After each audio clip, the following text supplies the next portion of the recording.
Hello everyone, welcome to enlighten brains. Guys, आज की इस वीडियो में हम डिस्कस करने वाले हैं इम्पॉर्टेंट टॉपिक्स MGM 029 बुक के। इस बुक का नाम है एडवर्टाइजिंग एंड पब्लिक रिलेशन। सो कौन से वो टॉपिक्स हैं जो आपके लिए एग्जाम पर्सपेक्टिव से इम्पॉर्टेंट हैं, उन सारे टॉपिक्स को हम डिस्कस करेंगे आज की इस वीडियो में। सो चलिए वीडियो की शुरुआत करते हैं सबसे पहले एक डिस्क्लेमर से, जो मैं हर वीडियो में आपको बताती भी रहती हूँ, बट स्टिल दोबारा से बता रही हूँ कि जब भी आप अपनी बुक को रीड करें तो उसमें से जितनी भी डेफिनेशंस दी गई हैं उनको ज़रूर रीड किया कीजिए, एंड समरी जो लास्ट में होती है लेट्स सम अप में, उसको भी आप ज़रूर रीड किया कीजिए, सो दैट आपको बेसिक आइडिया हो कि पूरी यूनिट में कहा क्या गया है। सेकंड, जब भी आप अपनी बुक में रीड करते हैं, मैं आपको बहुत सारे सैम्पल क्वेश्चन पेपर देती हूँ कि ये आया था प्रीवियस ईयर में, इसको याद कर लीजिए। बट जब भी आप याद करें तो आप हमेशा टॉपिक के ऊपर फोकस रखा कीजिए। जो भी आपको क्वेश्चन बताया जाता है ज़रूरी नहीं है कि वैसा ही क्वेश्चन आएगा, क्वेश्चन उससे डिफरेंट भी हो सकता है। सो फोकस हमेशा आपका टॉपिक के ऊपर होना चाहिए जो आपकी बुक में दिया होता है, ना कि क्वेश्चन के ऊपर जो आपको प्रीवियस ईयर में पूछा गया है।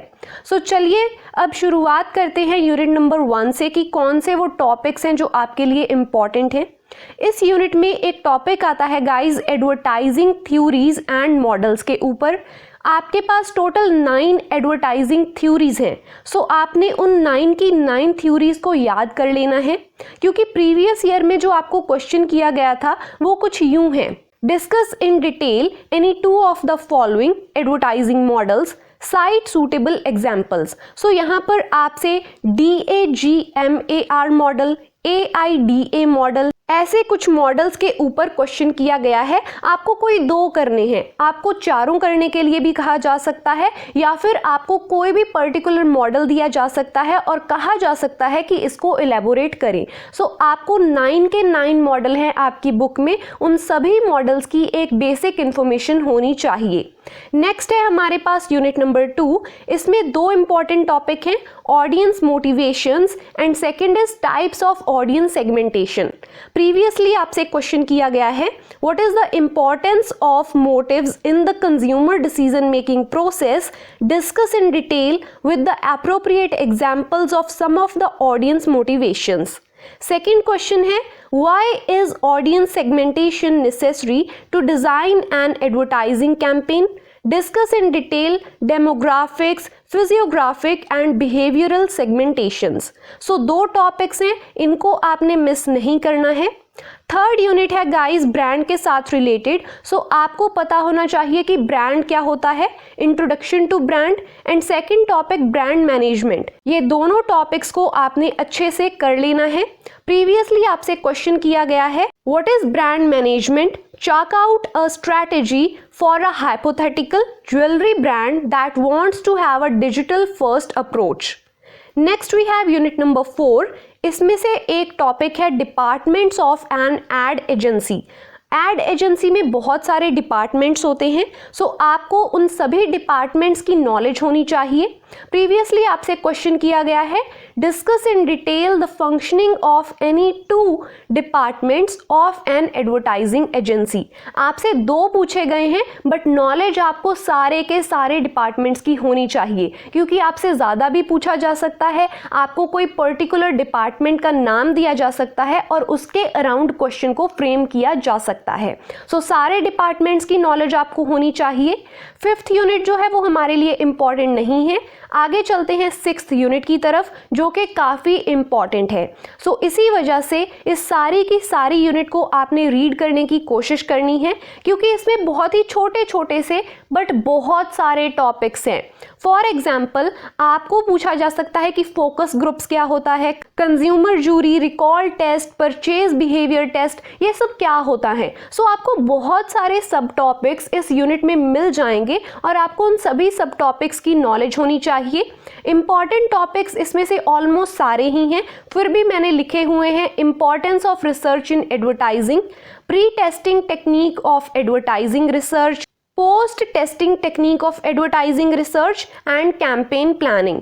सो कोशिश कीजिएगा कि आप सारी ही यूनिट को रीड करें और किसी भी सब टॉपिक को मिस ना करें। Next we have unit number 10। अब डायरेक्टली यूनिट नंबर 10 पे आने का एक पर्पस है गाइस, जो 7th 8th और 9th यूनिट है वो कुछ प्रैक्टिकल सी है। इसमें आपको कुछ ऐसे कीवर्ड्स मिल जाएंगे जैसे हैशटैग क्या होता है, वो सारी चीज़ें जो आपको ऑलरेडी पता है वो इस यूनिट में है और इसमें से अभी तक कोई क्वेश्चन आया भी नहीं है। सो आपने उसके गो थ्रू ज़रूर हो जाना है, एक आइडिया बेसिक ले लीजिएगा कि 7th 8th and 9th unit में है क्या। बट इम्पॉर्टेंट हमारे लिए 10th है।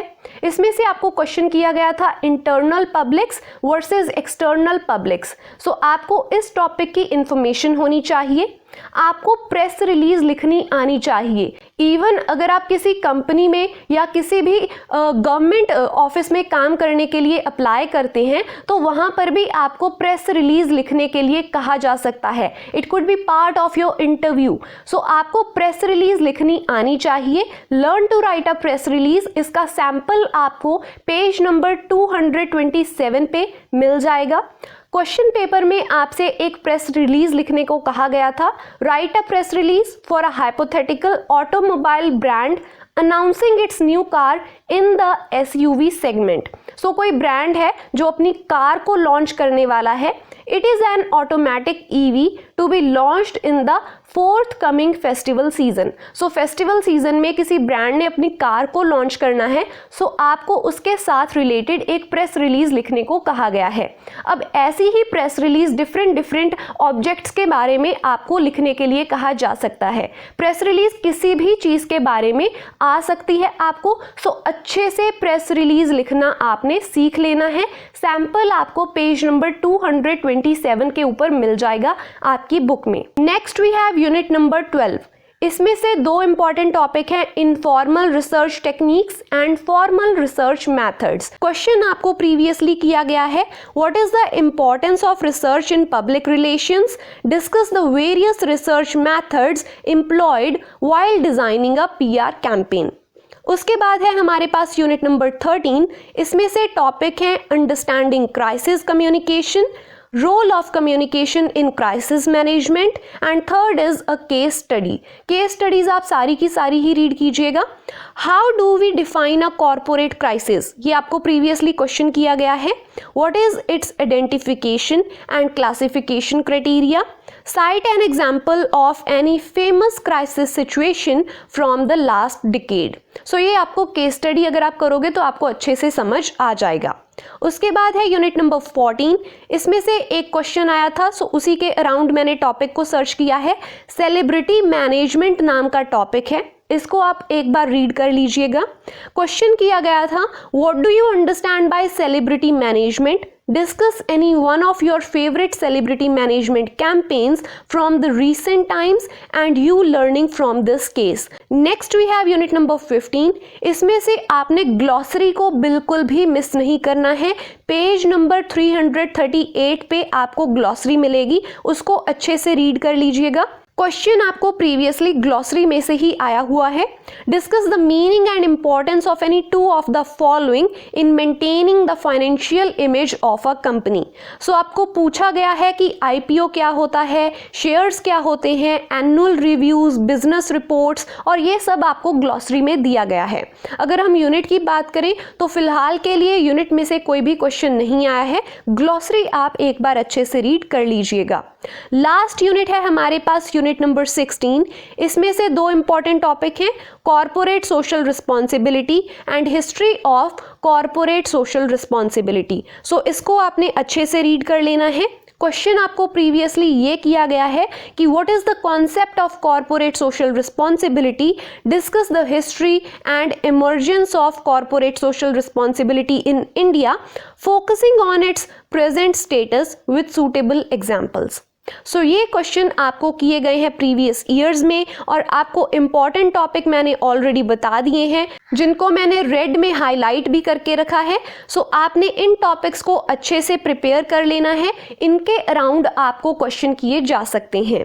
सो गाइज, ये थी हमारी आज की वीडियो। आई होप इस वीडियो से आपकी हेल्प हुई होगी। अगर आपको ये वीडियो अच्छी लगी है तो इसे लाइक करें, चैनल को सब्सक्राइब करें। Thank you so much for watching.